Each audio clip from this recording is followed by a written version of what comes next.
Hey guys, tonight we're stepping quietly into a world that probably feels impossibly strict, cold, and eerily silent.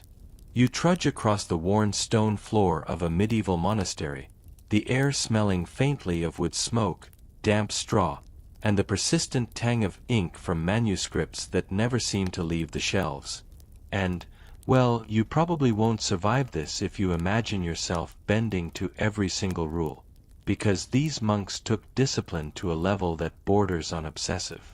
But tonight, we'll stroll together through their strange, rigid routines, see the quirks that made them human, and laugh gently at the absurdity while imagining the austere atmosphere that shaped centuries of devotion. So, before you get comfortable, take a moment to like the video and subscribe, but only if you genuinely enjoy what I do here. Don't forget to post your location and local time in the comments so we can feel the geography of your sleepy evenings. Now, dim the lights, maybe turn on a fan for that soft background hum, and let's ease into tonight's journey together. The monastery is a quiet, almost sacred maze of corridors, cloisters, and chapels, and as you pad along the flagstone halls, you notice how carefully measured everything is. Every footstep echoes in the stone, reminding you that here, even silence carries weight.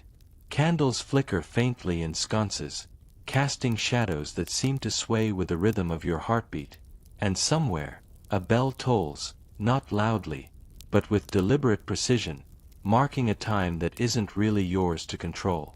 Even the way monks greet one another is a ritual. A slight nod, a lowered gaze, a hand pressed lightly to the chest. You feel conspicuous in your modern awareness of body language. Their world is defined by an intricate balance of obedience and subtle observation.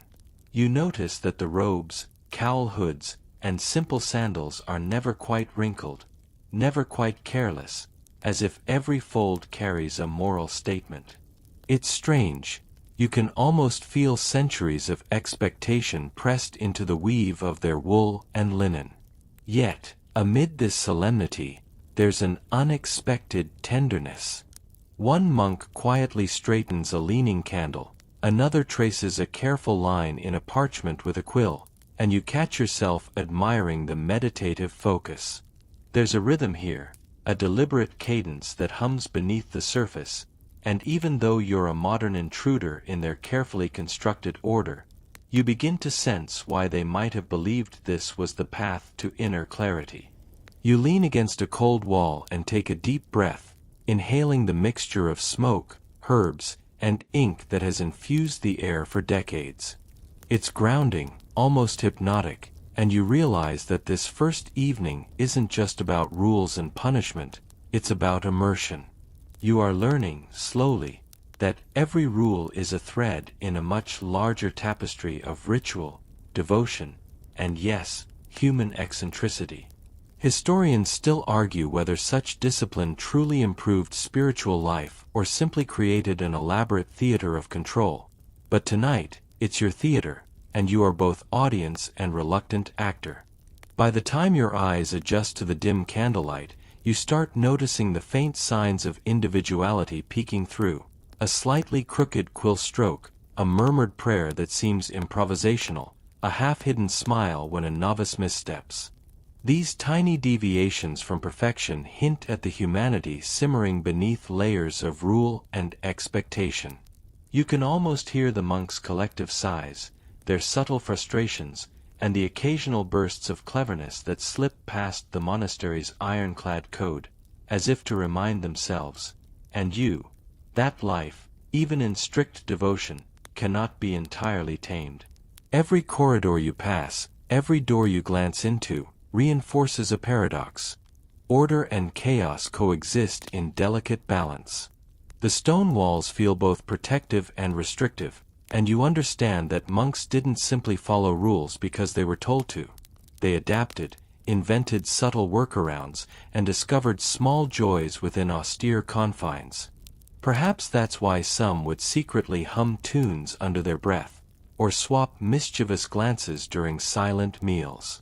You catch a whiff of something unexpected, maybe a faint scent of lavender, maybe a lingering note of roasted chestnuts from a long-ago feast, and it reminds you that even here, the world outside occasionally leaks in. As you pause to let your eyes wander across the worn wooden benches and carved pews, it dawns on you that tonight's journey is as much about observation as participation. You feel the weight of centuries pressing on every surface, yet there's a rhythm, a pulse, a slow breathing of life that has persisted despite, or perhaps because of, the strictest rules. And in that quiet, you begin to sense the essential strangeness of it all. Monks shaping their lives around rituals so precise that even minor infractions were significant, yet finding ways to preserve joy, humor, and humanity within them. So, as you stand in this shadowed hall, listening to distant footsteps and the faint rustle of robes, you start to realize that medieval monastic life was not only a spiritual exercise but a profound experiment in human adaptability. The rules may seem absurd to you, the modern outsider, but they were carefully constructed to channel energy, focus attention, and cultivate a form of inner stillness. And tonight, walking among these echoes, you begin to appreciate that even the strangest rules can reveal something deeply human, something enduring, and maybe even comforting. You step out into the cloistered courtyard as the first hint of dawn softens the stone arches, and you notice the dew glinting on the mossy roofs and cobblestones like tiny, hesitant stars.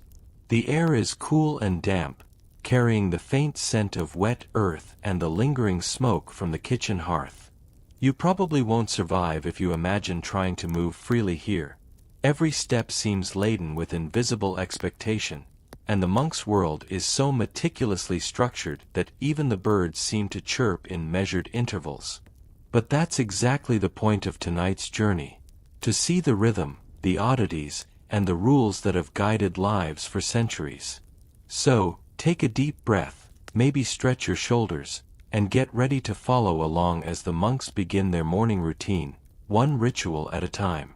You notice immediately that silence isn't simply a lack of sound here, it's a carefully maintained atmosphere, punctuated only by small, necessary noises. A bucket scrapes gently across the stone floor, carrying water from the well.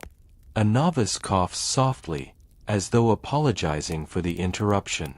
And you trudge carefully, trying to match your own pace to this subtle cadence, marveling at how every motion, no matter how mundane, carries a quiet weight. Historians still argue whether the strictures on speech truly elevated spiritual life or simply enforced psychological control, but as you watch, it feels like both at once. The first task of the day is the matins bell, calling everyone to the chapel for prayer.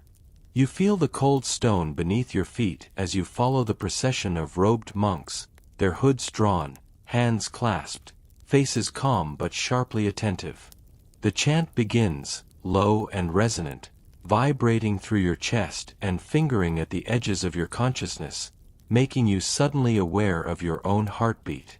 The rules dictate posture, tone, and even the placement of your eyes, and you catch yourself mimicking the slight bow of a head or the precise alignment of hands. It's strange, almost theatrical, but you start to understand the meticulous design behind it, a controlled environment meant to foster focus, humility, and communal awareness.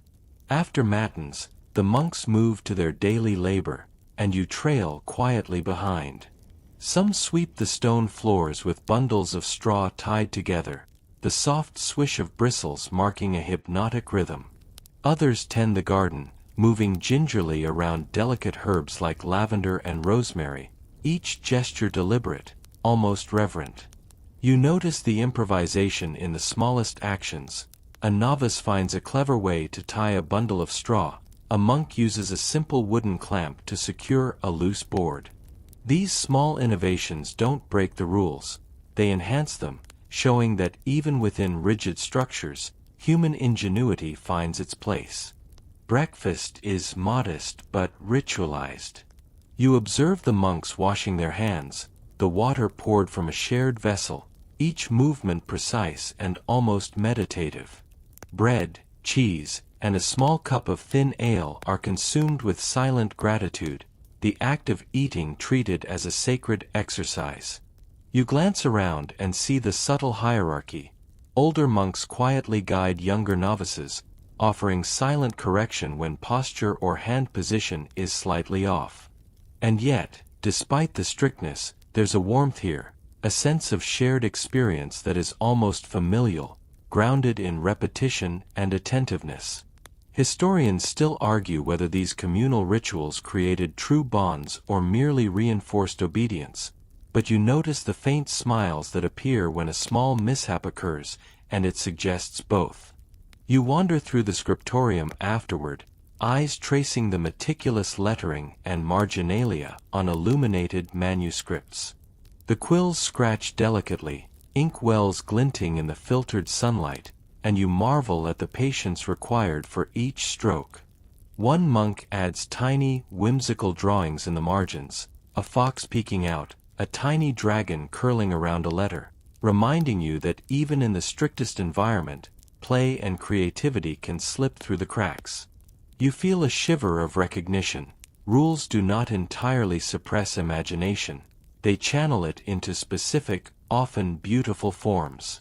Later, you watch the novices practice their reading aloud, carefully enunciating each word while maintaining perfect posture.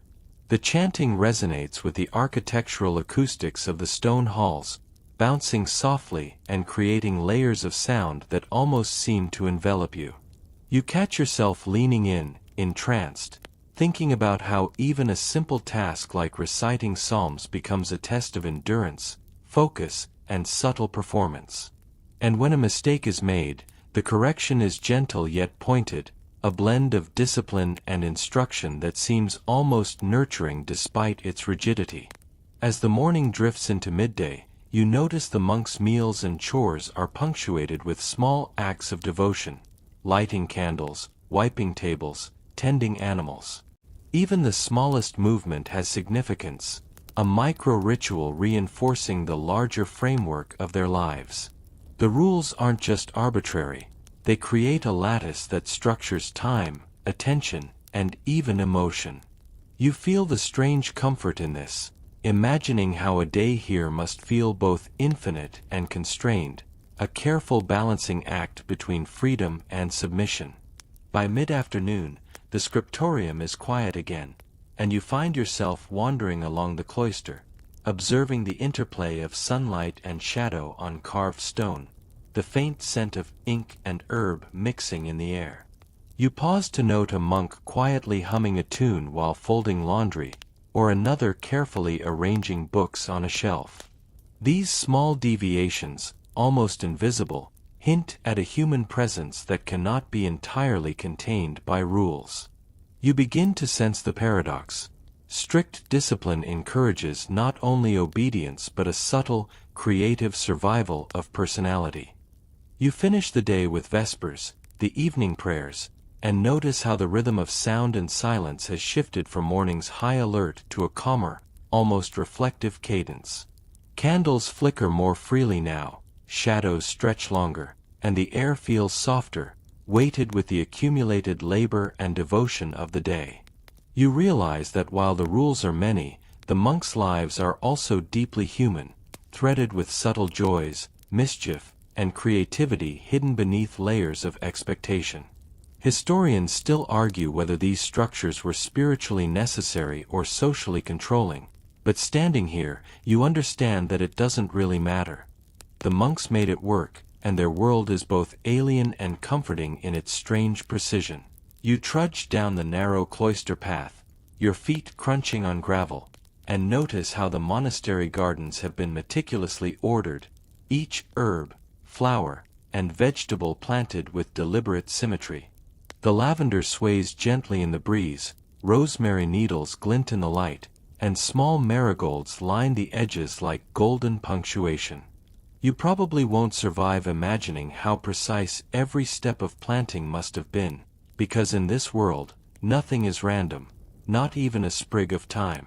And yet, as you watch the novices bend and kneel, carefully tending each plant, you notice the subtle gestures that hint at personality, a playful tug on a vine, a fleeting smile exchanged between two hands working side by side. So, before you get comfortable, take a moment to like the video and subscribe, but only if you genuinely enjoy what I do here. And maybe drop a comment with your location and local time. It's strangely comforting to think someone else, somewhere, is following along.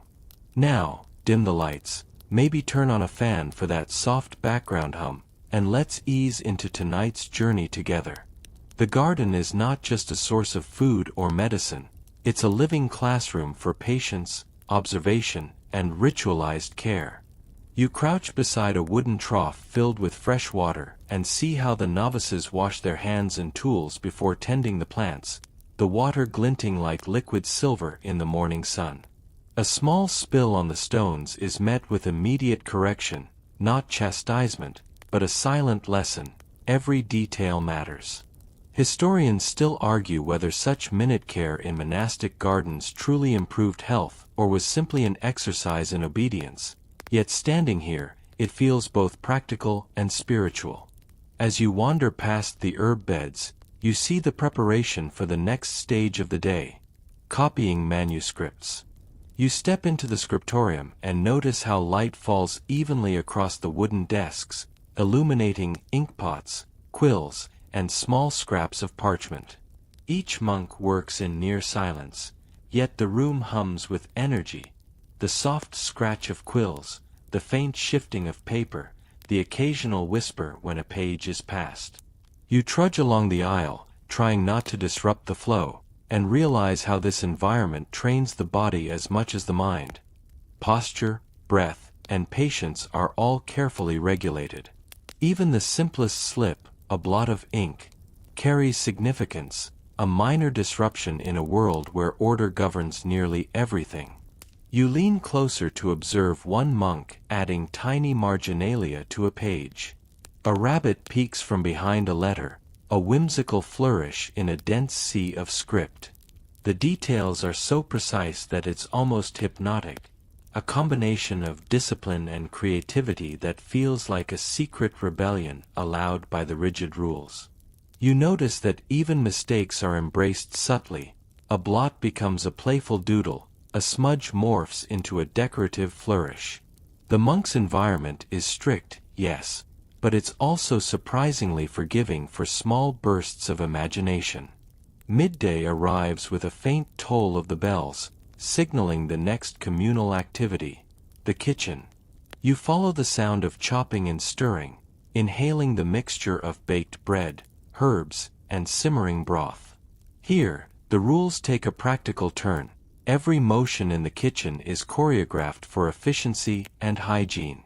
You trudge past a novice carrying a wooden bowl of water, watching them wash their hands, then stir a pot of pottage. The coordination is almost dance-like, the rhythm guided by experience and strict adherence to ritual.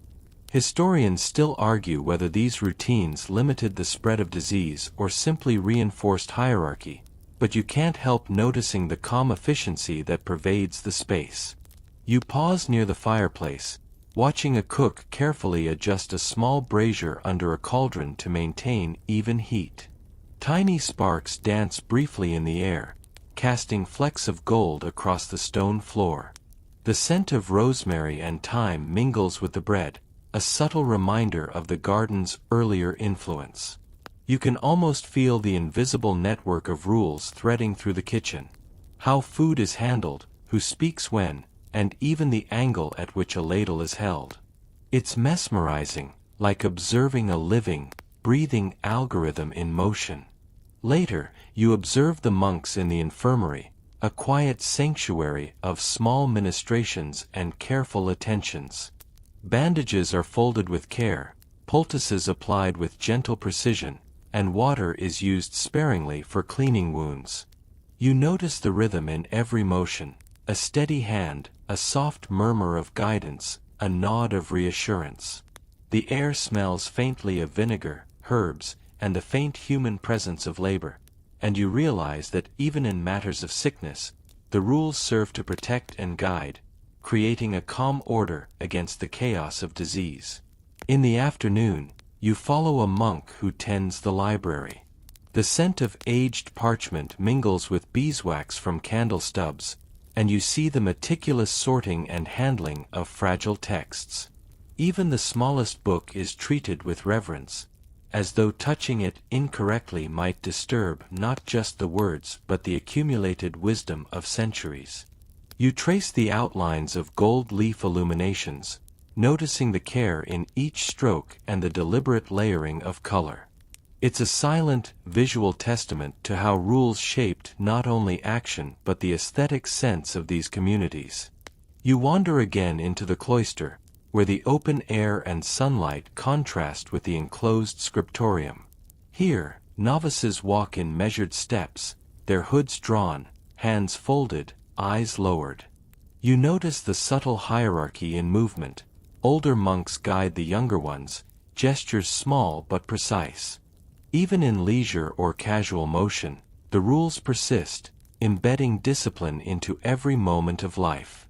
And you can't help imagining how exhausting yet comforting such constant structure must have felt, a duality that defines so much of monastic life. By late afternoon, the communal work shifts to maintenance, sweeping, repairing, and organizing. You watch as wooden tools are aligned, straw bundles carried, floors scrubbed with rhythmic diligence. The effort is exhausting but oddly serene, a physical manifestation of the monk's devotion. Even laughter is measured, quick and soft, as if spontaneous joy itself is policed by decorum. Historians still argue whether these rigid routines fostered creativity or stifled it, but you note the small smiles and playful nods that slip through, revealing humanity thriving within constraint. The evening approaches with vespers drawing near. Candles flicker as shadows stretch along stone walls, and the chants begin again, softer now, more reflective. You trudge beside the monks, noticing how each posture, each movement, each inhalation and exhalation is subtly regulated to produce a harmonious flow. There is an artistry in obedience, a kind of beauty in repetition. You can almost feel the centuries of habit layering over the present, a quiet testament to discipline and devotion. Finally, night deepens, and you find yourself wandering the cloister alone. The moon casts silver lines across the stone, illuminating the subtle flourishes of carved capitals and delicate tracery. You pause to hear the distant hum of an owl, the whisper of wind through the garden, and realize that the day's rules, rituals, and innovations have not only structured the monks' lives but have created a space where beauty, care, and discipline coexist. Even the strictest rule now seems like a gentle, guiding hand rather than a constraint. You trudge toward the refectory, where the scent of simple food greets you, a mix of barley porridge, dried herbs, and the faint tang of vinegar. The long wooden tables are lined with monks sitting shoulder to shoulder, each one moving with quiet precision as they eat in silence. You notice the strict choreography. Hands are washed in a small basin before sitting, bread is broken in a particular order, and no word is spoken until the abbot gives the subtle nod. Even chewing seems ritualized, a deliberate, measured act. Historians still argue whether such rigid mealtime rules improved digestion or simply reinforced social hierarchy, but there's no denying the calming, almost hypnotic effect of the repetition. As you watch, a novice spills a cup of thin ale. No loud clamor, only a soft intake of breath and a quick gesture to blot the puddle with a cloth. You can't help but smirk at the understated drama. In this world, even small accidents are lessons in self-control and attention. Meanwhile, the monks' garments, the dull indigo tunics, simple woolen cloaks, linen caps, flutter subtly with each movement, revealing how their daily attire reinforces modesty and utility. The light from high windows casts faint lines on the stone floors, emphasizing the symmetry of the room and the uniformity of the occupants' behavior. Between bites, you catch glimpses of tiny, almost hidden acts of individuality. A monk with a crooked stitch in his robe, a flicker of curiosity in a young novice's eye, a small doodle etched into the rim of a plate. It's as if the monastery allows whispers of personality within the boundaries of discipline. You trudge slowly down the aisle, inhaling the mingled scents of the day. Smoke from the hearth, herbs from the garden, and the subtle, warm odor of human presence. And you realize that even in silence, there's a symphony of life happening around you. Later, you wander toward the cloister fountain, a place both practical and symbolic. The water glints under the soft afternoon light, and you see novices carefully washing their hands, each movement deliberate and slow. A small drop escapes a ladle and is immediately corrected, a reminder that in this environment, precision matters as much as prayer.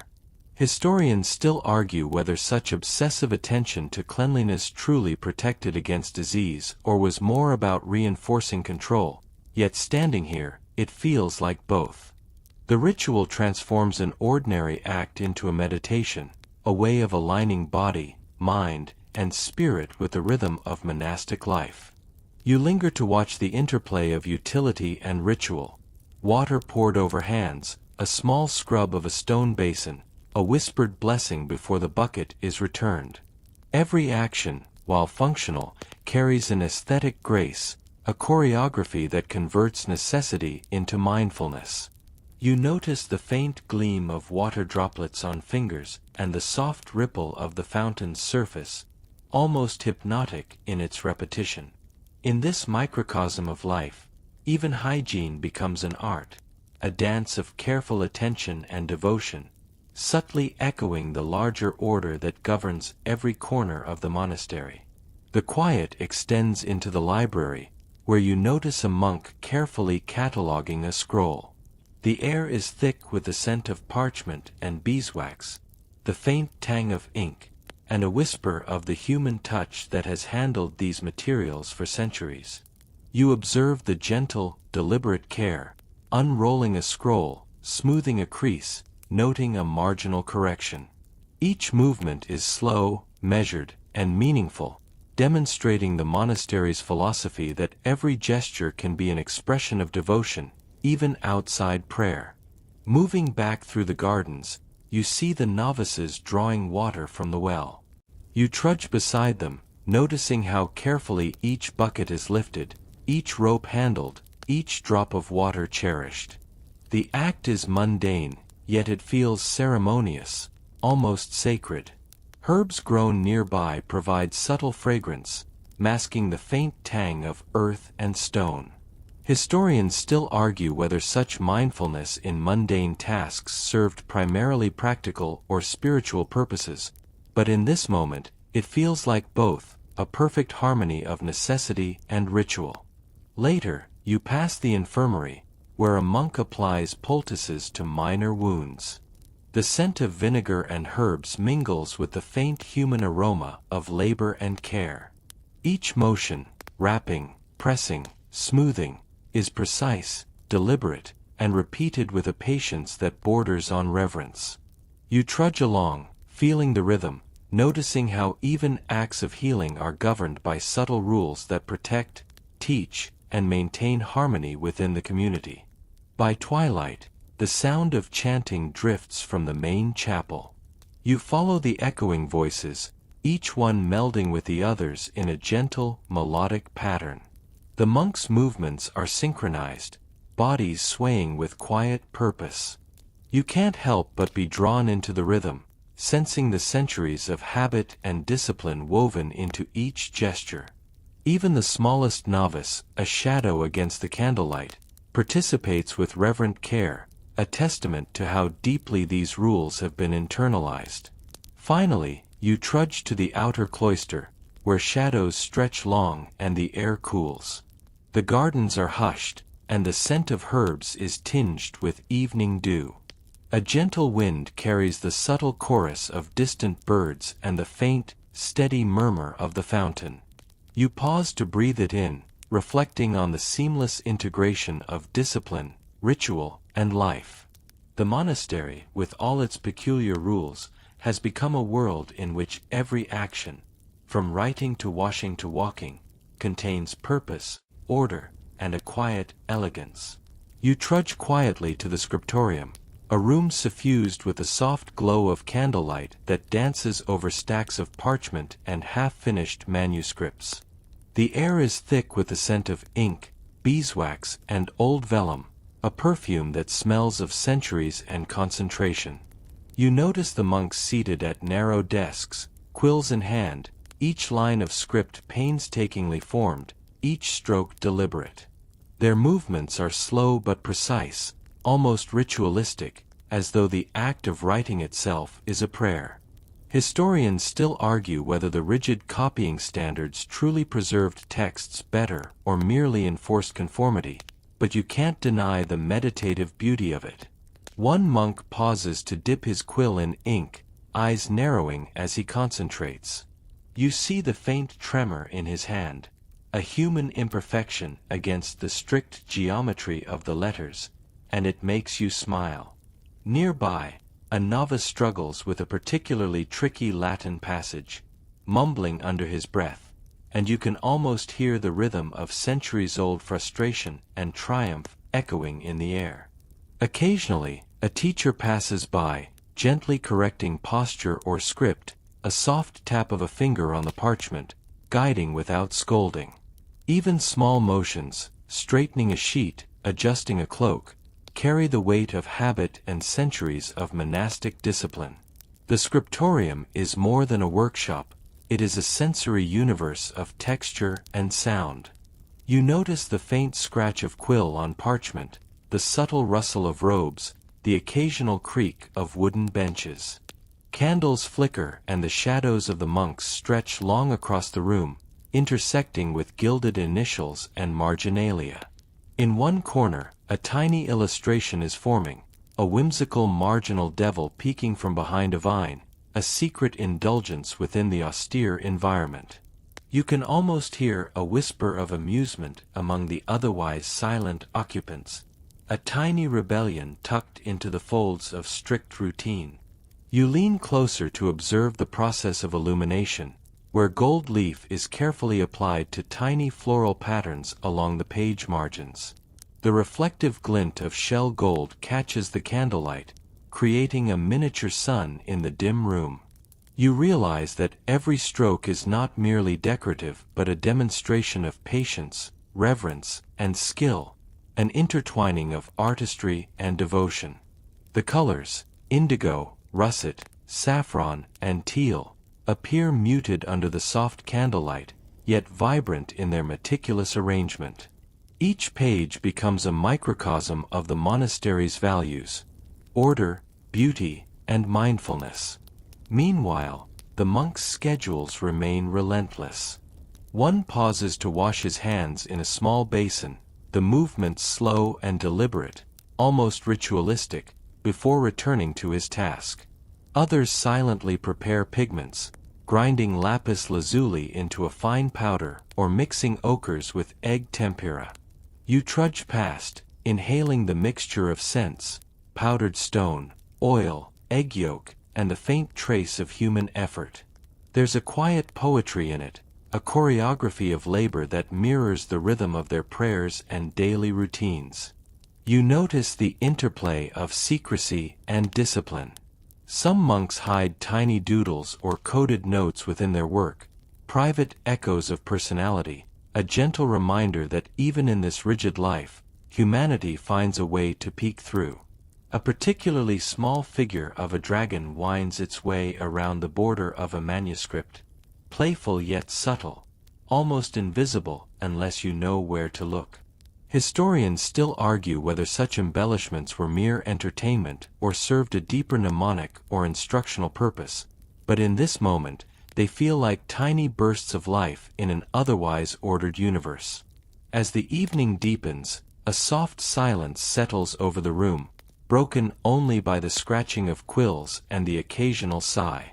The monks work tirelessly, creating legacies meant to survive beyond their lifetimes, and you can't help but marvel at the dedication. Even minor mistakes are corrected meticulously, a blot erased, a letter reformed, a line retraced. The precision feels almost sacred, as though each movement reinforces a bond between the scribe, the divine, and the text itself. Outside the scriptorium window, the garden is bathed in the silver glow of twilight. You notice the rhythmic swaying of herbs in the evening breeze and the faint sound of water from the cloister fountain. The sensory world within the scriptorium seems to echo the natural rhythms without. The measured, deliberate movements of the monks reflecting the cycles of day and night, growth and decay. Every inked line, every gilded flourish is a small act of devotion, a meditation on time and mortality, performed in silence and light. A novice brings a new batch of parchment to the front desk, the pages crisp and white, a blank canvas for the discipline and creativity about to unfold. You observe the subtle hierarchy at play, older monks guiding, novices learning, everyone participating in the quiet orchestra of labor. Even the smallest gestures, laying out a quill, adjusting a candle, carry meaning, demonstrating respect for the materials, the space, and the centuries-old tradition. You linger by a table where a particularly intricate illumination is emerging, noting the interplay of color, line, and gold. The delicate brown ink outlines define shapes that could easily have been washed away in haste, yet here they are, exact and enduring. Each stroke seems to hum with purpose, an almost imperceptible heartbeat of discipline and patience. It's mesmerizing. You can't help but notice the tiny, almost hidden imperfections that make the work human. A smudge, a slightly uneven line, a brushstroke that strays just enough to remind you of the person behind it. At the far end, a small incense burner glows softly, sending a faint trail of smoke into the air. It mingles with the sense of ink, parchment, and wax, creating an atmosphere that is at once serene and concentrated. You notice the monks occasionally pause, inhaling the aroma, a small moment of sensory reprieve before returning to the rhythm of their work. Even in this environment of extreme order, subtle pleasures are acknowledged, carefully woven into the day. You observe one monk adjusting his posture, stretching his fingers after hours of quill work. The motion is deliberate, almost ceremonial, a reminder that even in sedentary labor, the body must be attended to. Nearby, another monk dips a brush in pigment, adding a flourish to a decorative border with precision and patience. The room feels alive, not through noise, but through meticulous, purposeful movement. Toward the end of your observation, the evening light has softened completely, leaving only the flicker of candle flames casting long shadows across the desks. You notice how the symmetry of the room, the uniformity of garments, and the careful placement of materials create a sense of visual order, reinforcing the mental discipline cultivated within these walls. Even the smallest misalignment seems almost sacrilegious, a subtle tension in the otherwise harmonious environment. Finally, you step back to absorb the scene as a whole. The scriptorium is a world within a world, a place where discipline, creativity, devotion, and subtle human expression intertwine. Each quill stroke, each pigment ground, each gold leaf applied carries significance, both practical and symbolic. It's a microcosm of monastic life, where the extraordinary is revealed in the smallest details, and where the act of writing becomes an enduring meditation on order, patience, and devotion. You exit the scriptorium and find yourself in the cloister, a narrow stone corridor lined with arches that frame the fading light of late afternoon.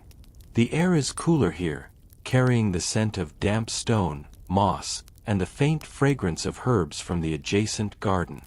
Your footsteps echo softly against the worn flagstones, a metronome marking the rhythm of monastic life. Monks pass silently, heads bowed, hands folded, robes swishing with a measured grace. Historians still argue whether such cloisters were designed solely for meditation, or if their architecture also subtly reinforced social hierarchy, but in this moment, you sense the quiet authority of structure. You pause to watch a monk tending to a small herb bed. His hands move with deliberate care, patting soil around young rosemary shoots, plucking a single sprig of lavender, and brushing away fallen leaves. Every gesture seems ritualized, as though he's not just gardening but performing an act of devotion. Nearby, another monk trims a miniature rose bush, petals catching the dying light in shades of russet and deep crimson. You notice the meticulous attention to detail. Even in the garden, the monastery demands precision. The cloister walls are covered in faint carvings, tiny inscriptions left by monks over decades. You lean closer, tracing a name here, a date there, realizing that even idle hands created their own quiet record of life. A faint breeze stirs the air, carrying with it a whiff of damp straw from the barnyard beyond the garden wall. Children's laughter drifts faintly, a reminder that beyond the cloister's quiet, the village continues its everyday rhythm.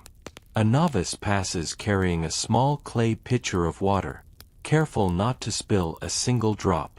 He approaches a stone basin and kneels, washing his hands in the cool liquid with slow, deliberate motions. The water glints in the afternoon light, tiny prisms dancing across the surface. You notice how the act of washing, even so simple, becomes imbued with care and ritual, an almost sacred acknowledgement of life and cleanliness in a world still haunted by disease. As you move deeper into the cloister, you spot a monk reading aloud from a small breviary, voice soft but resonant. The words carry, bouncing lightly off stone arches, blending with the muted rustle of robes and the occasional sigh of effort. Even in this silent corridor, the rhythm of spoken devotion intertwines with the physicality of labor and movement. You can almost see the echo of centuries in this blend of voice and action, a living testament to the discipline cultivated here. The air is punctuated by occasional animal sounds, a cat weaving silently between columns, a dog barking faintly in the distance. These minor intrusions highlight the contrast between the cloister's deliberate calm and the unpredictable natural world outside. You notice how the monks move around these interruptions, accommodating them without breaking their focus, a subtle lesson in balance and patience. Near the corner of the cloister, a small wooden bench holds a collection of simple tools: pruning shears, a trowel, a pair of scissors. You see a monk pause, selecting one carefully, and returning to a task with almost theatrical precision. The act of choosing, handling, and using each tool is imbued with intent, transforming simple labor into a meditation. Historians still argue whether such attention to minutiae was primarily spiritual or a practical way to instill discipline, but the effect is undeniably hypnotic. A breeze lifts the hem of a monk's robe as he walks past, revealing plain sandals and the careful layering of garments meant for warmth and modesty. You notice the contrast between these practical considerations and the almost theatrical care given to smaller details, like tying a cord just so, or folding a sleeve precisely. Even in their most utilitarian attire, the monks' actions are suffused with purpose and subtle artistry. The cloister curves toward the refectory, and you glimpse a small group of monks quietly carrying bread and cheese for the evening meal. Their movements are deliberate, each step measured as they balance wooden trays and clay bowls. The act of transporting food seems simple but carries an unspoken reverence for sustenance, a reflection of monastic values that intertwine the physical and spiritual. You notice inscriptions etched into the stone columns, small prayers, reminders, and even a few doodles, playful deviations from strict decorum. These tiny marks speak to the human need for expression, even within the confines of rigid discipline. One small etching, a dragon curling around a floral vine, catches your eye. It's subtle, almost hidden, yet it adds warmth to the austere surroundings. Nearby, a monk leans over a small fountain, murmuring a quiet blessing as he dips his hands. The water flows with soft, measured consistency, and you can't help but notice the ceremonial weight given to such a mundane act. Even here, hygiene becomes an intersection of care, spirituality, and social rhythm. The scent of wet stone and herbs mingles subtly, a reminder of the sensory complexity within simplicity. The sun continues its descent, bathing the cloister in a soft amber glow. Shadows stretch along the columns, elongating the monks' movements into elegant silhouettes. You feel a quiet awe at the choreography of life within these walls. Work, prayer, movement, all flowing seamlessly together. Even the mundane, the sweeping of the floor, the watering of herbs, becomes a testament to order, patience, and reverence. You pause to observe a novice practicing calligraphy on a small board, ink barely dry. The strokes are careful, intentional, each one a miniature act of devotion, a rehearsal in focus and discipline. Nearby, a more experienced monk observes silently, offering occasional corrections with subtle gestures rather than words. There is a tactile intimacy in this guidance, a transfer of knowledge that feels both gentle and weighty. At the far end of the cloister, a small altar holds a candle, flickering in rhythm with the ambient light. You notice how the illumination casts long, soft shadows that mingle with the arches, benches, and stone carvings. The interplay of light and shadow mirrors the interplay of discipline and subtle creativity present in every corner of monastic life. As twilight deepens, the cloister grows quieter, the sounds of labor and conversation fading into a hushed reverence. You linger, taking in the measured movement, the meticulous care, and the faint, almost imperceptible expressions of personality woven into the daily routine. Even in silence, the monks communicate their values and devotion through gestures, posture, and the rhythm of their steps. Finally, you take one last look down the length of the cloister. The arches frame the fading light, the rows of monks still moving with purpose, and the tiny marks of individuality scattered throughout the stonework. It's a world where order and ritual reign supreme, yet subtle human expression persists, quiet and resilient, a testament to centuries of disciplined life. You follow the narrow corridor from the cloister toward the refectory, the air thick with the scent of baking bread and simmering pottage. The last rays of sunlight filter through high windows, casting elongated rectangles of amber light across the cold stone floor. Your footsteps are muffled against the worn flagstones, and you notice how the acoustics of the corridor magnify the soft scrape of a monk's sandals, turning ordinary movement into something almost musical.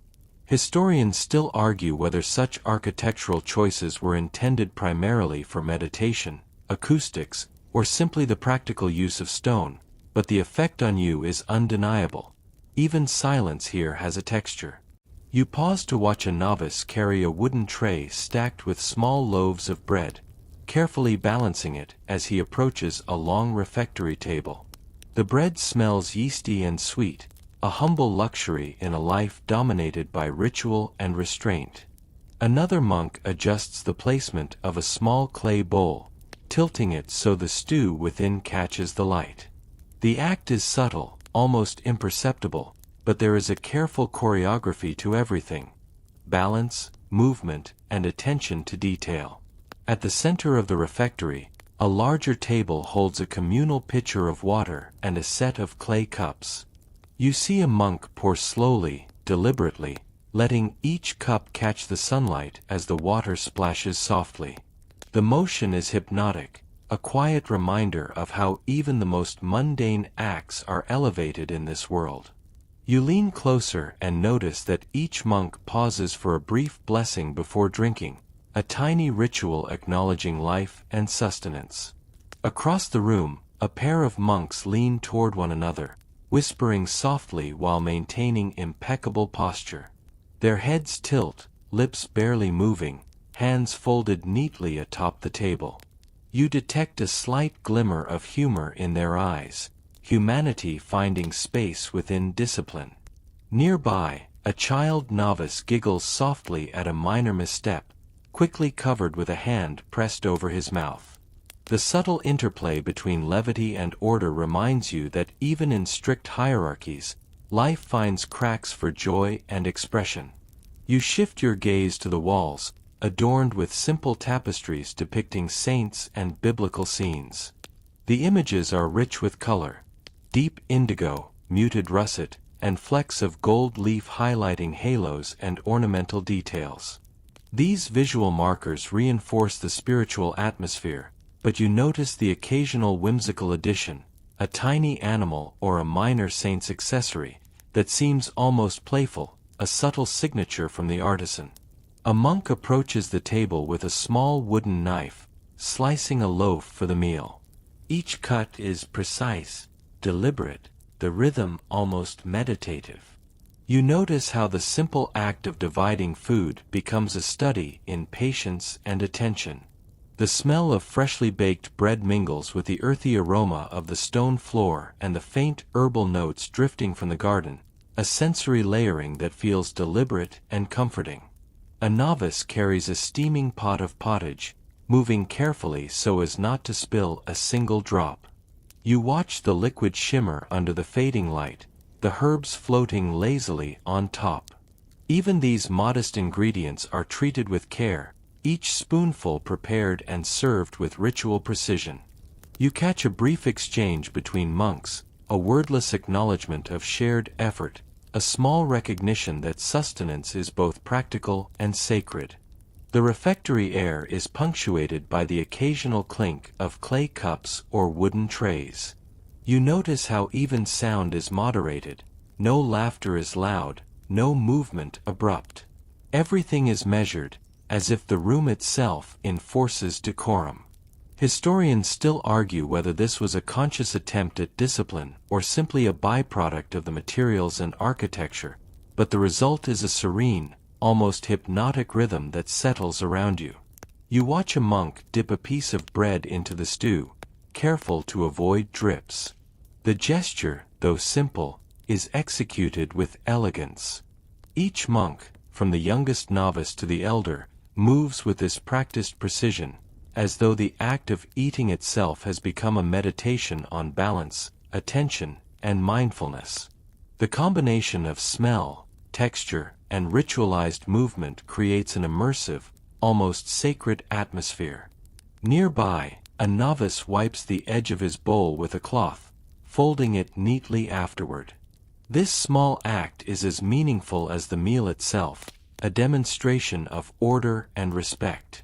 You notice that each movement, no matter how minor, is observed and, occasionally, silently corrected by the senior monks.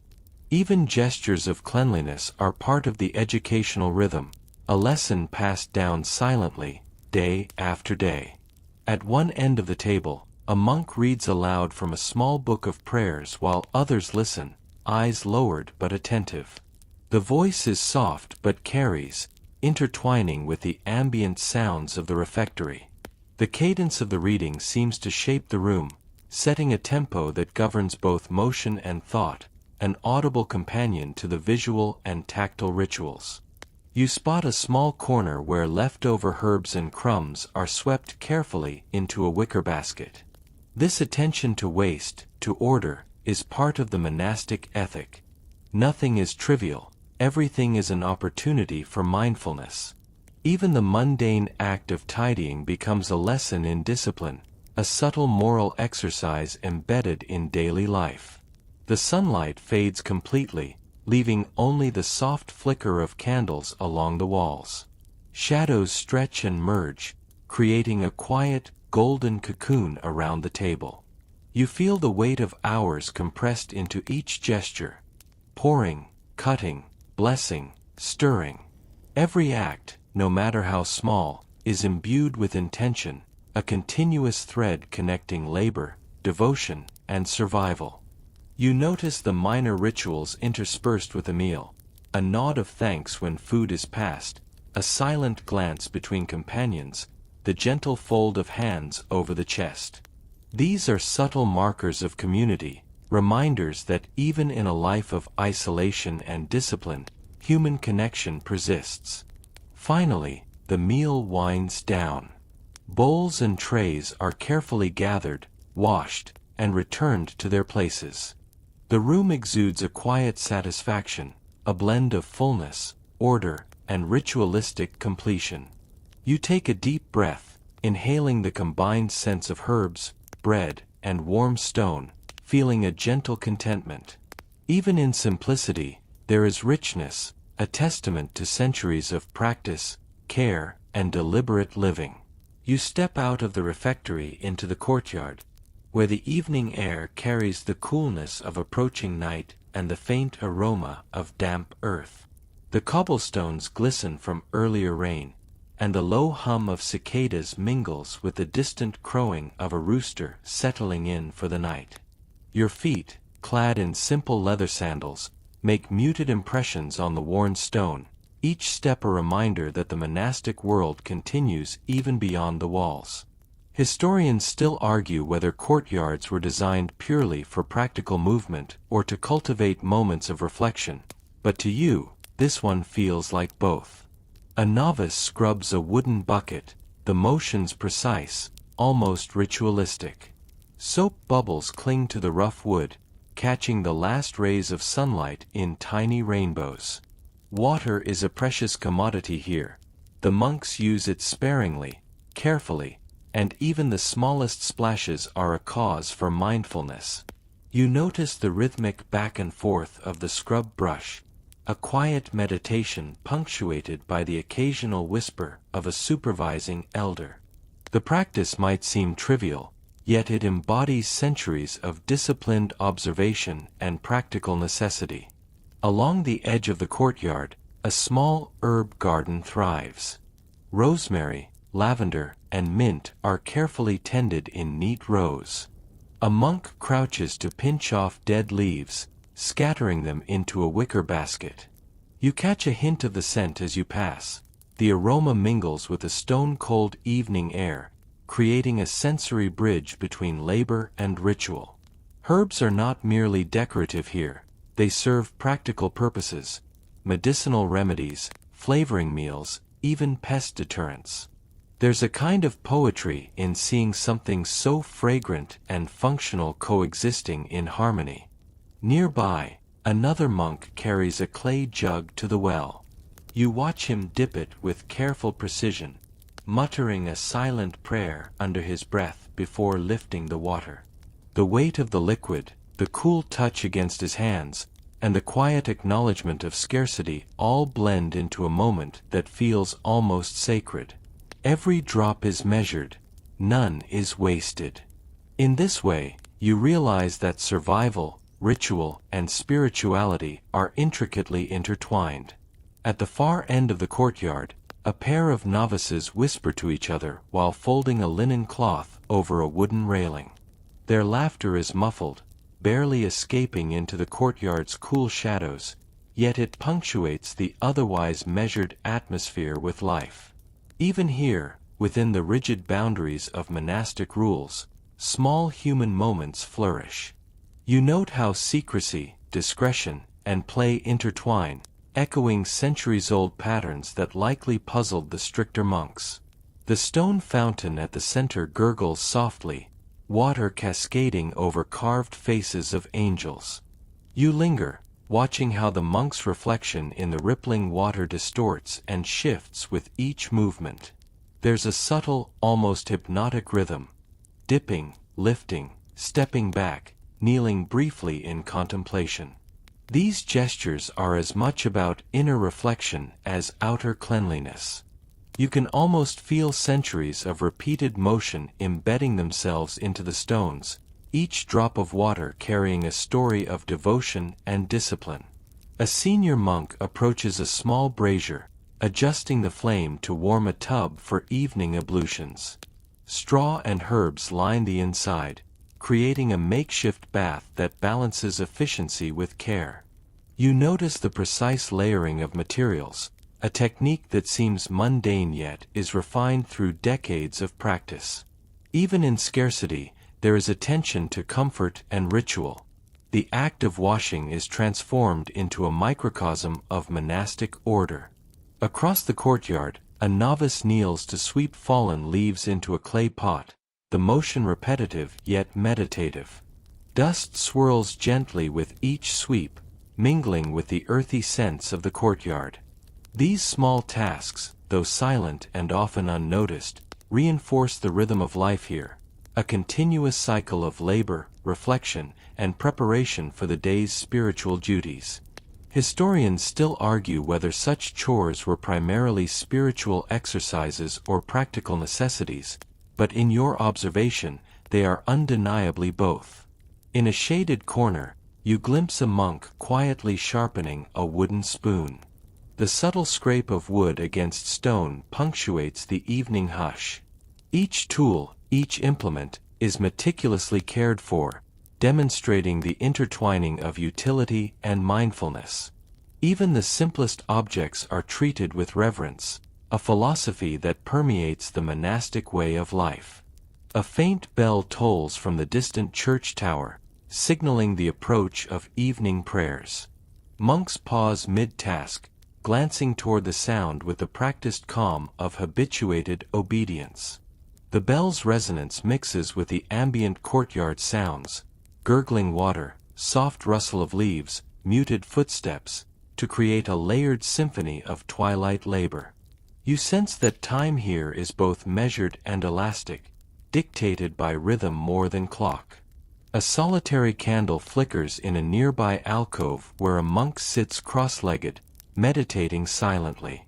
Its tiny flame dances across his features, illuminating a serene, almost ethereal expression.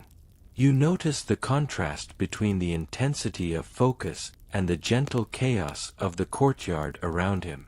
It's a reminder that stillness and motion coexist here seamlessly, a balance that governs daily life. A young novice tests the water in the tub, dipping a finger and flinching at the warmth before signaling readiness to the senior monk. The act, simple on its surface, is layered with responsibility and ritual. You observe the unspoken codes: who handles water, who observes, and the care taken to honor scarcity while maintaining comfort. Even the smallest detail becomes a lesson in discipline. Near the edge of the courtyard, herbs from the garden are sprinkled into the steaming bath, releasing a gentle fragrance. You inhale, letting the scent mingle with the evening air, and notice how smell is used to reinforce the sacredness of routine. Each addition, rosemary, lavender, mint, is deliberate, a sensory signal that hygiene, ritual, and care are inseparable. A monk quietly fans the steam rising from the tub, maintaining a comfortable environment for washing.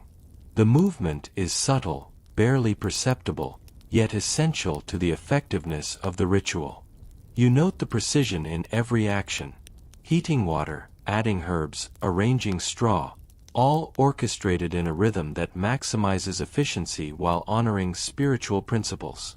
Finally, as twilight deepens into night, the courtyard empties save for a few stragglers finishing chores.